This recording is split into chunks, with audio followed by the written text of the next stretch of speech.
Today we're going to be talking about lecture classes and why they fucking suck. Welcome to Technical Dave, where we deliver facts as cold as my heart and as hard as my dick.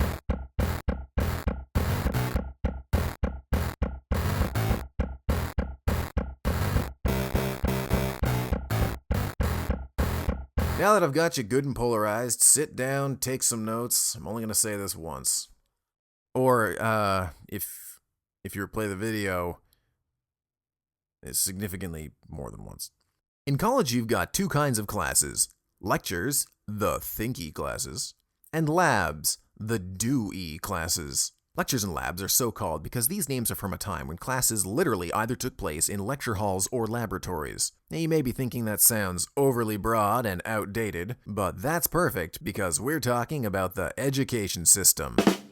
Lectures generally have two problems. Problem number one is this kind of learning. Too often, far too often, it takes the form of a teacher talking at students. Come in, sit down, I talk, you listen, you leave. Get the fuck out of my face till the exam. This shit isn't learning. It's memorization. All it does is train students to remember something just long enough to be tested on it. Or maybe they just parrot it verbatim for the rest of their lives without actually analyzing it for themselves. Mindless repetition. The kind of shit that typically passes for education these days. This industrial era bullshit is a holdover from a bygone age. It's not really education as much as it is factory production. It's not conducive to learning, doesn't promote discussion, and it does not work. And do you know why they do it? Money. It's far more cost-effective to have 200 people listening to one teacher talk than to have 20 people waste time actually having a discussion, maybe doing a little group research, figuring things out for themselves. Not all lectures have this problem, mind you. Maybe only 85%. You're gonna charge me $65 an hour to read Wikipedia and put on the History Channel? I don't even need to go to the library for that shit. I can do it at home. But you gotta do it if you want that diploma. Of course, it's not really a diploma anymore so much as a fancy receipt. Problem number two. This is the bigger problem, I think. Problem number two is just what the fuck even counts as a lecture? A lot of lectures take the form of electives. Each program is different, but in mine, we generally had one a semester. So let's start with first year, because that's where we are in the David Rossi timeline of school. September 2005, we had psychology. Psychology was a mandatory elective, leading many of us to wonder how the hell they justified calling it elective to begin with. Maybe it was elective in the same sense that Bush was elected.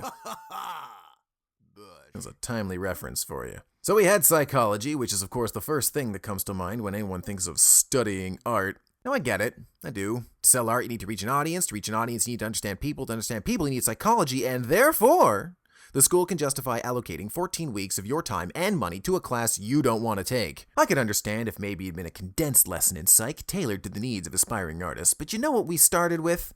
Physical properties of the brain. Now apparently, to be a painter, you need to understand how axons work. Well, actually, you don't.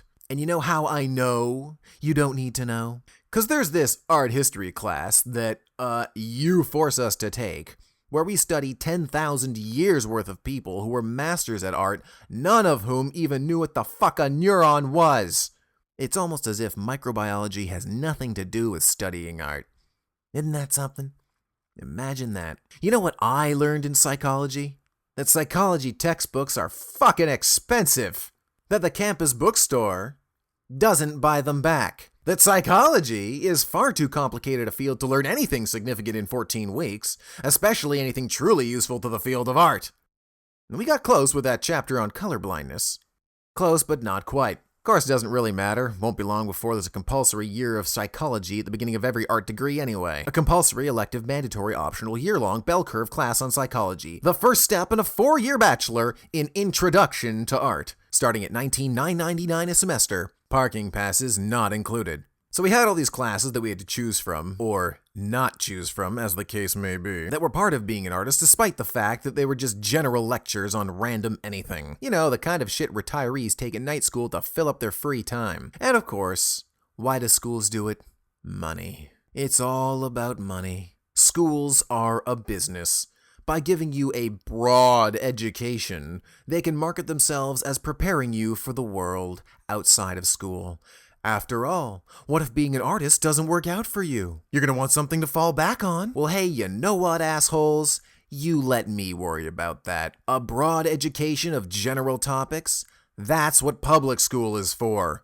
They got our asses for 12 years. You don't like what they're teaching us? Take it up with them. By the time I make it to college, I'm a grown-ass adult. I'm old enough to vote, smoke a cigarette, and kill Germans while I do it. But, maybe the government's making colleges do all this breadth elective nonsense. Sounds like the kind of shit they'd pull. But when someone signs up to study art, they want art. They don't need some corporate jerk-off with no artistic experience telling them what's good for them long-term. You couldn't give 2/5 of a shit about us long-term. All you want to hear is that we got a job within 6 months of graduation so your school looks better to potential students. So why not leave the figuring out what matters to artists? And you just worry about the shit better suited to your talents, like figuring out which typeface to use for the school's new corporate branding, or maybe how to stop devaluing your own product. There can be some seriously useful lectures.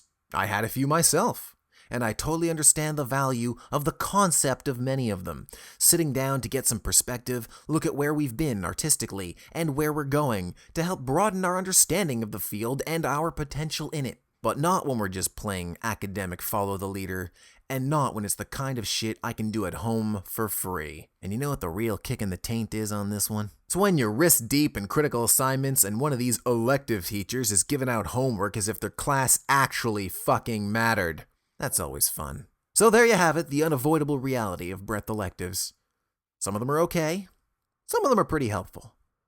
Most of them, total goddamn waste of your time and your money. And everyone knows it, and no one can change it.